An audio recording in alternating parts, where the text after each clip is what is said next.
Oke, Assalamualaikum warahmatullahi wabarakatuh. Perkenalkan, nama saya Ahmad Faisal Inianto. Kali ini saya akan ingin memberikan tutorial tentang MySQL Workbench. Nah, mungkin teman-teman teknik informatika sudah paham ya tentang MySQL Workbench, tapi kali ini saya akan memberikan tutorial untuk pemula. Jadi di sini nanti akan ada satu kasus sederhana saja yang bisa kita implementasikan ke dalam MySQL Workbench. Nah, sebagai pemula, pasti kalian bingung kan, MySQL Workbench itu apa? Nah, MySQL Workbench ini adalah sebuah perangkat aplikasi yang berbentuk visual yang dipergunakan untuk mengelola database. Nah, peran dari aplikasi ini biasa digunakan seorang arsitek basis data, pengembang basis data, serta administrator basis data. Jadi nanti di dalam MySQL ini kita seperti mengorganisasikan. Jadi mengorganisasikan data apa saja yang kita inginkan. Nah, nanti akan ada prakteknya juga, jadi jangan kemana-mana, tetap ditonton aja ya, sampai selesai. Nah, uh, ini tampilan awal ketika kita membuka MySQL Workbench, jadi masih kosong. Nah, nanti ya itu kan ada localhost. Nah, itu ketika kita pertama kali mendownload, tidak ada localhost. Nah, localhost yang ini. Nah, nanti akan saya ajarkan sedikit cara menambahkan localhost-nya itu. Nah, jadi nanti di setiap MySQL ini kita mengelola data. Nah, jadi nanti kita membuat new model baru, tampilannya akan seperti ini. Nah, untuk membukanya tadi new model kita klik file, kemudian nanti akan new model kita klik, nah nanti akan muncul model seperti ini. Nah, nanti ketika ada MyDB ini nanti kita klik 2 kali, kita ubah namanya mau jadi apa database-nya. Nah, nanti kita klik add diagram. Add diagram untuk membuat lembar kerjanya kita. Nah, nanti kita akan membuat seperti ini. Nah, jadi nanti dari data itu nanti kita akan berikan sebuah relasi atau hubungan antar data lain yang lain. Nah, nanti ini masih teori dulu ya. Nanti di dalam tabel itu akan berisi berbagai macam data. Nah, nanti di dalam kasus ini adalah sebuah minimarket. Jadi masih sebagian kecil ya dari sebuah minimarket, itu hal yang gampang. Nah, nanti di dalam tabel itu kita kasih nama. Sekarang kita fokus saja di tabel kasir. Nah, di dalam kasir ini sebetulnya kita butuh apa saja. Nah, butuh data apa saja. Nah, nanti di sini kita butuhnya ada nama, alamat, dan nomor telepon. Nah, nanti kita akan belajar ini tentang varchar dan juga integer. Nah, yang harus diingat adalah ketika kita membuat satu tabel, itu harus terdapat satu primary key. Satu primary key. Dan primary key ini harus bersifat unik. Nah, maksud dari unique ini adalah, unik ini sendiri adalah tidak mungkin orang lain itu sama. Nah, nanti kita akan bermain dengan logika sedikit demi sedikit ya. Oke. Dan saatnya untuk kita praktek. Nah, ini sebagai permulaan saja saya menggunakan PowerPoint. Nah, sekarang saya ingin menunjukkan kasusnya, kasus sistem basis data. Nah, ini kasus terdapat sebuah minimarket. Dewayanto ini menjual berbagai macam kebutuhan hidup sehari-hari. Nah, ini yang sudah saya kasih merah-merah ini adalah nanti data-data yang akan kita masukkan ke dalam tabel-tabel itu. Nah, nanti kita juga akan menentukan primary key. Nah, saya bacakan ya. Nah, minimarket ini ingin membuat suatu sistem database. Nah, minimarket ini mempunyai beberapa pegawai yang bertugas sebagai kasir. Ingat ya, ini masih sebagian kecil dari satu kasus, jadi kita ini kasus mengambil dari transaksi. Nah, sebetulnya kalau kita ngomongin minimarket ada banyak sekali. Ada karyawan juga, kemudian transaksi dan lain-lain. Ya, ini menyesuaikan. Nah, minimarket ini mempunyai pegawai yang bertugas sebagai kasir. Nah, setiap ada customer yang melakukan transaksi, kasir ini yang melayani. Nah, data penting, nah ini yang saya catat, data penting tentang kasir yang dicatat oleh minimarket adalah nama, alamat, dan nomor telepon. Nah, sedangkan data customer sendiri itu yang dicatat adalah nama dan alamat. Nah, kemudian ada keterangan tambahan, seorang kasir memungkinkan memiliki lebih dari satu nomor telepon. Oke, nanti gampang. Nah, setiap customer dapat melakukan transaksi lebih dari satu kali, dan seorang kasir juga dapat melayani transaksi lebih dari satu kali. Nah, seorang customer memungkinkan memiliki satu kartu member untuk mendapatkan diskon dalam bertransaksi. Di dalam transaksi tersebut terdapat penjualan barang yang mana setiap transaksi kemungkinan terdapat berbagai macam barang dan sebaliknya. Nah, setiap transaksi minimarket tersebut menyimpan tanggal transaksi, nama, jumlah, jumlah dan total pemasukan. Nah, jadi nanti kita akan mencatat ini transaksinya, yang kita catat datanya itu adalah tanggal transaksi, jumlah barang yang dijual, dan juga total pemasukannya juga. Nah, kemudian barang. Nah, sedangkan setiap barang memiliki nama, berarti nanti ada tabel barang, memiliki datanya yang kita catat ada nama, merek, jenis, harga, dan stok yang tersedia. Nah, untuk menyediakan stok barang di minimarket, barang diperoleh dari supplier. Nah, supplier ini bisa menjual banyak barang di minimarket tersebut, namun barang yang bersangkutan hanya boleh disediakan oleh satu supplier saja. Nah, data supplier yang dimasukkan adalah, nah ini data yang kita butuhkan adalah nama, alamat, dan nomor telepon. Nah, untuk mempermudah komunikasi dalam penyediaan, maka supplier memungkinkan memiliki lebih dari satu nomor telepon. Nah, ini kasusnya ya teman-teman. Jadi nanti kita bisa membayangkan. Nah, sekarang kita mulai praktek ke dalam MySQL. Nah, sebelum kita membuka MySQL Workbench, kita harus mengaktifkan dulu XAMPP-nya. Nah, XAMPP ini yang kita aktifkan adalah hanya MySQL. Nah, mungkin kalau teman-teman teknik informatika yang sudah paham, ketika kita sudah punya aplikasi yang kita aktifkan hanya MySQL saja. Tapi untuk seperti PHP MyAdmin menggunakan web, maka kita harus menyalakan Apache-nya dulu ini. Jadi kita start. Nah, tapi karena saya sudah ada aplikasi, maka saya mengaktifkannya MySQL. Oke. Nah, ini tampilan MySQL Workbench. Nah, sebetulnya ketika pertama kali mendownload kita tidak ada localhost ya, ini teman-teman. Nanti akan saya ajarkan cara menambahkannya. Oke, pertama kita buka file, klik new model. Nah, nanti akan muncul lembar kerjanya kita. Jadi bisa kita beri nama apa database-nya sesuai keinginan kita. Nah, tadi kasusnya adalah minimarket Dewayanto. Nah, nanti nama database-nya kita ganti, namanya MyDB-nya ini kita ganti Dewayanto. Ya, oke. MyDB kita klik dua kali. Nah, nanti akan tampilan berubah seperti ini. Name, nah name-nya kita ganti Dewayanto. Nah, sudah. Nah, baru kita klik add diagram. Nah, ini kita klik place a new table. Kita klik di mana saja. Nah, baru nanti table ini kita kasih nama. Klik dua kali. Nah, ini muncul table name. Nah, kita ganti nama tabelnya. Yang terjadi pertama ada kasir. Nah, kasir. Nah, baru kita isi tabelnya itu isinya apa aja. Dan ingat, di dalam tabel harus ada primary key 1. Nah, buat teman-teman yang nggak tahu, silahkan searching Google, banyak sekali.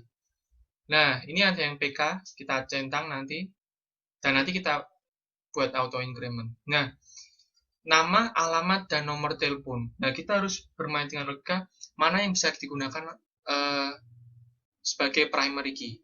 Kalau nama pasti tidak mungkin, karena mungkin ada satu nama yang dua orang yang kembar namanya.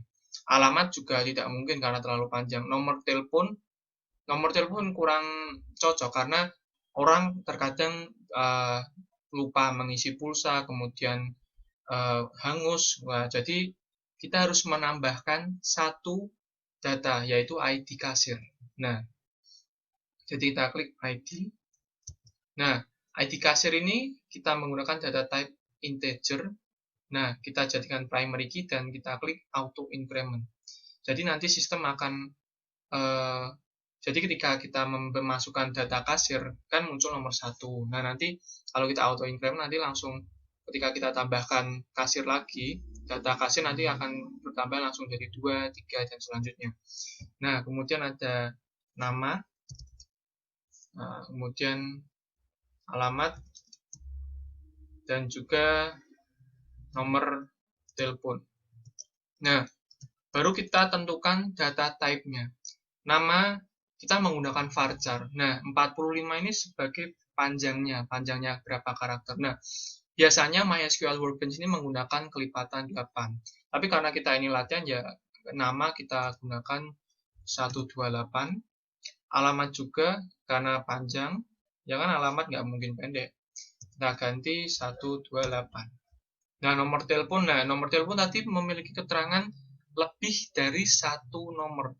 Nah, kita gunakan varchar yang lebih, nomor kan biasanya ada 12 huruf, 12 angka lah. Jadi ini kita lebihkan saja, 45 juga nggak apa-apa. Nah, ini tidak hal yang pasti ya. Jadi ini bisa menyesuaikan lagi tergantung kebutuhan masing-masing. Setelah kasir, kita buat lagi data customer. Nah, di sini ada data customer, itu cuma nama dan alamat.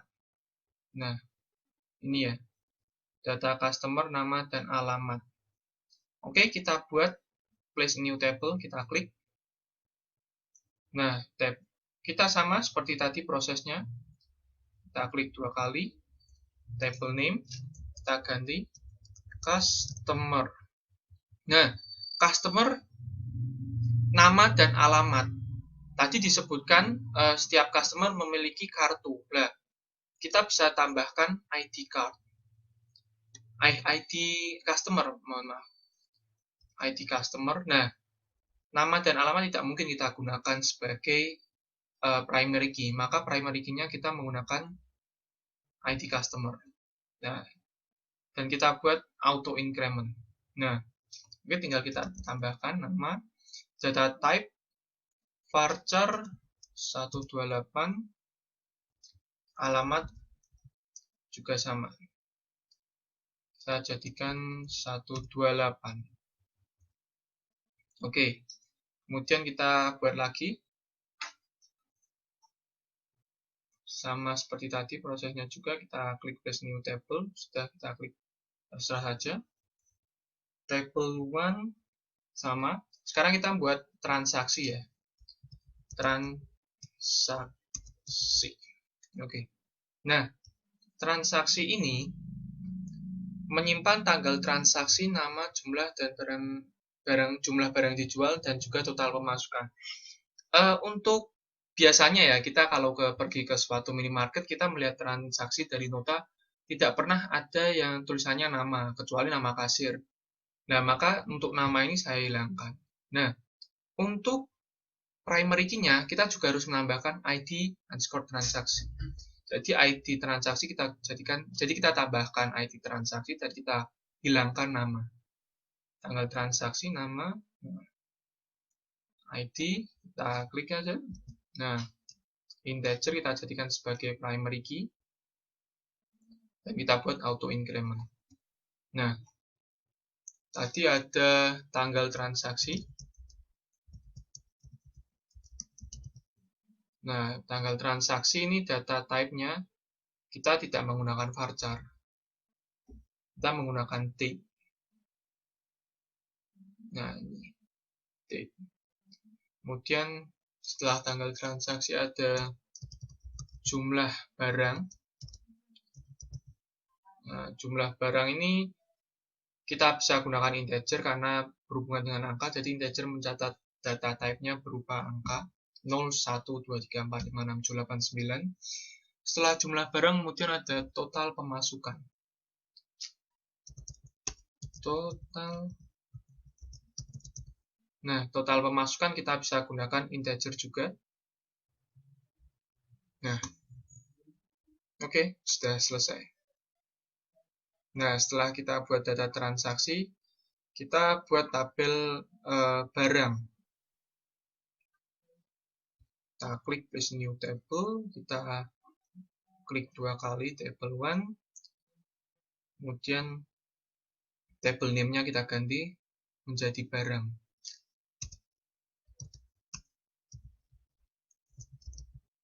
Nah, ini kita klik saja. Nah, barang ini, itu yang kita catat ada nama, merek, jenis, harga, dan stok yang tersedia. Nah, ini kan tidak ada primary key yang tepat. Tidak ada yang primary yang cocok. Merek kan bisa ada yang sama, dan jenis juga tidak mungkin, nama juga tidak mungkin, harga tidak mungkin, stok dan yang tersedia tidak mungkin. Maka kita gunakan ID barang. Nah, setahu saya itu setiap tabel itu harus ada ID-nya. Nah, kita tambahkan sendiri. Kemudian kita buat auto increment. Nah, barang sendiri ada tadi nama. Nama kita gunakan varchar 45 juga nggak apa-apa karena tidak panjang-panjang amat biasanya. Ini tergantung menyesuaikan dengan kondisi teman-teman ya. Jadi tidak pasti. Kemudian merek juga 45 juga nggak apa-apa. Nah, ini kemudian jenis kita gunakan varchar 45 juga nggak apa-apa. Nah, mungkin teman-teman bingung bagaimana cara memunculkan ini bawah. Tinggal kita klik jenis ini, kita klik 2 kali aja di bawah jenisnya ini. Nah, jenis kemudian kita klik harga, tadi masukin data harga. Nah, harga ini kan berupa angka, ya terserah menyesuaikan aja. Kalau saya pakainya integer, jadi menggunakan angka. Nah, setelah itu ada stok. Stok kan berhubungan dengan angka, karena menyatakan banyaknya barang, maka kita data type-nya kita gunakan integer. Nah, sudah selesai.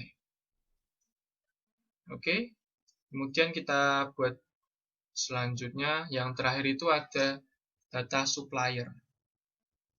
Nah, kita klik di sini, klik 2 kali.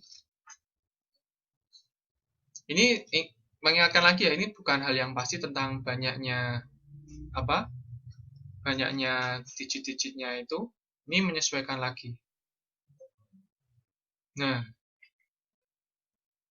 kita klik table 1, kita ganti supplier. Nah, supplier ini datanya ada nama, alamat, dan nomor telepon. Nah, nama, alamat, dan nomor telepon tidak bisa kita gunakan sebagai primary key. Itu sama halnya sama tadi seperti ID kasir. Seperti kasir, maka kita tambahkan ID supplier. Nah, ini terserah teman-teman ya, mau memberikan underscore itu atau tidak terserah. Tapi yang harus diwaspadai kalau menggunakan underscore semua, ya kita semua tabel menggunakan underscore. Kalau tidak ya nggak usah, nggak apa-apa. Karena kalau ada yang underscore dan tidak, maka biasanya akan terjadi error ketika kita forward engine. Nah, ini juga sebagai primary key. Dan kita buat sebagai auto increment. Nah, tadi ada nama orang-orang zaman sekarang ya, namanya lumayan panjang-panjang. Jadi kita gunakan 128. Nah, kemudian alamat data type-nya juga sama ya, 128.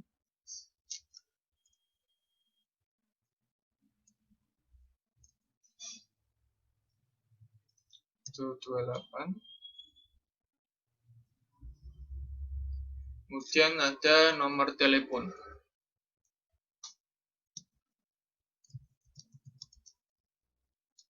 Nah, tadi nomor telepon juga sama halnya seperti kasir, memungkinkan satu supplier memiliki banyak lebih dari satu nomor telepon. Jadi bisa kita gunakan varchar 45. Nah, ini saatnya semua tabel sudah jadi dan saatnya kita untuk membuat relasi. Nah, untuk membuat relasi ini kita harus memerlukan logic sedikit yang akan saya ajarkan. Jadi logiknya yang biasa di MySQL itu ada one to one, one to many, sama many to many. Nah, langsung saja ke contoh ya, kasir dan transaksi. Menurut saya ini relasinya itu adalah one to many, karena satu kasir itu bisa menghasilkan ratusan transaksi. Nah, jadi kasirnya itu one dan kasirnya itu one dan transaksinya itu many, jadi one to many. Maka bisa kita klik ini one to many, kita klik dari transaksi, kemudian kita klik ke kasir. Nah, nanti akan muncul garis seperti ini.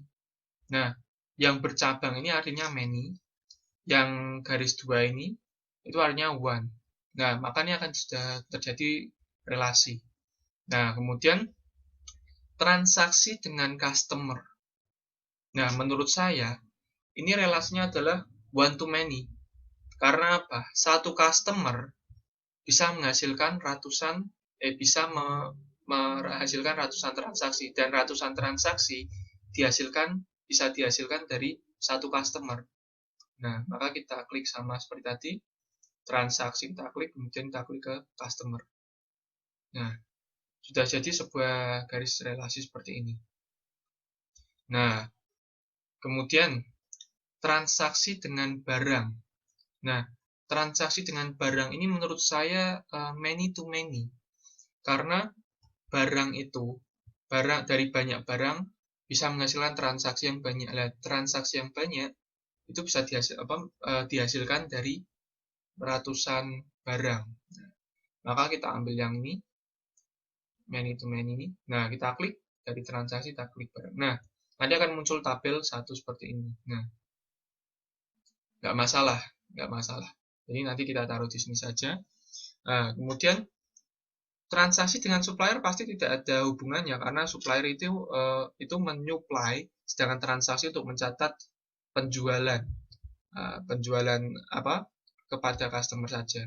Nah, maka supplier ini ada relasinya dengan barang.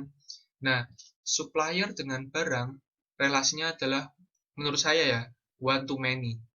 Nah, karena satu supplier bisa memberikan ratusan barang, dan ratusan barang dihasilkan dari satu supplier. Nah, maka kita klik dari barang, kita klik ke supplier. Nah, muncul seperti ini.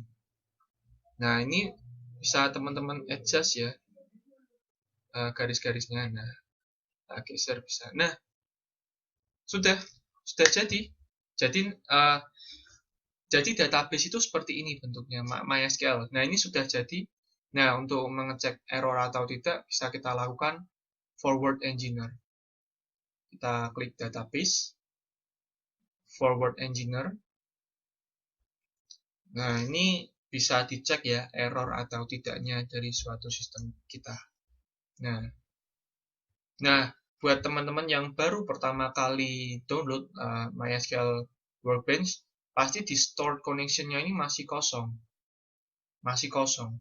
Nah, kalau kosong, kita klik Manage Stored Connection.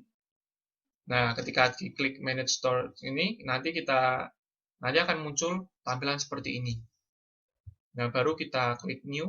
Nah, ini kalau mau buat baru ya. Buat baru, nanti ini ada connection name-nya. Silahkan kalian tulis saja. Localhost. Nah, baru nanti test connection. Nah, test connection nanti akan ada dialog box lagi. Kita klik continue anyway. Nah, baru kita close. Nah, ini kita next lagi ya.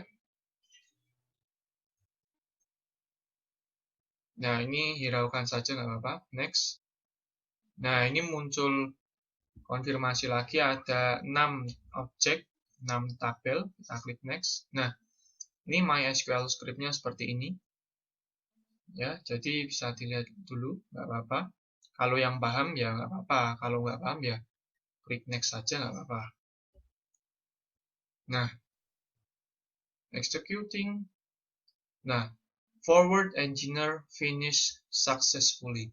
Jadi nanti kalau ketika teman-teman membuat sistem nanti di sini akan ada tulisan error, pekerjaan komplit tapi masih error, ya berarti mungkin harus ada yang dibetulkan lagi, mungkin ada codingannya yang penulisannya yang salah. Nah, baru kita close. Nah, kemudian untuk menyimpan ini database yang saya tahu itu bisa bisa dirubah menjadi MWP, kemudian bisa jadi s.sql datanya. Nah, caranya untuk yang pertama, cara save dalam tipe MWP, kita klik file, kita save model. Nah, ini nge-save-nya. Nah, baru kita kasih nama terserah, misalnya Dewayanto. Nah, ini tipenya adalah MWP. Baru kita save. Nah, sudah. Jadi nanti bedanya apa MWP dengan SQL, nanti akan saya tunjukkan. Nah, kemudian ini untuk MWP-nya sudah selesai. Nah, ini kita mau menyimpan dalam tipe SQL. Kita klik file, export, forward engineer. Nah, nanti akan muncul seperti ini. Kita klik titik 3. Nah, sama seperti yang tadi, kita save as. Nah, ini save as type-nya itu SQL files. Nah, baru kita kasih nama, misalnya Dewayanto 1 gitu ya, biar nggak sama. Nah, kita klik save. Nah, baru kita klik next. Nah, muncul ini lagi sama seperti tadi. Muncul hal yang sama, SQL script. Kita klik finish ya. Nah, sekarang untuk bedanya tadi MWP dengan SQL. SQL kalau kita menyimpan dalam data MWP, misal kita sudah mengerjakan banyak sekali ini. Nah, saran saya kita simpan dalam tipe MVP. Karena ketika kita membuka di MySQL Workbench, itu akan terbuka dan kita dan akan muncul ini semua diagramnya ini. Jadi kita bisa melanjutkan diagramnya. Tapi kalau kita menyimpan dalam bentuk SQL, ini nanti diagramnya ini tidak muncul, jadi kosong. Nah, jadi buat teman-teman yang misal mengerjakannya belum selesai, nah lebih baik disimpan ke dalam MWP. Oke, cukup sekian dari saya. Terima kasih, semoga bermanfaat. See you next time.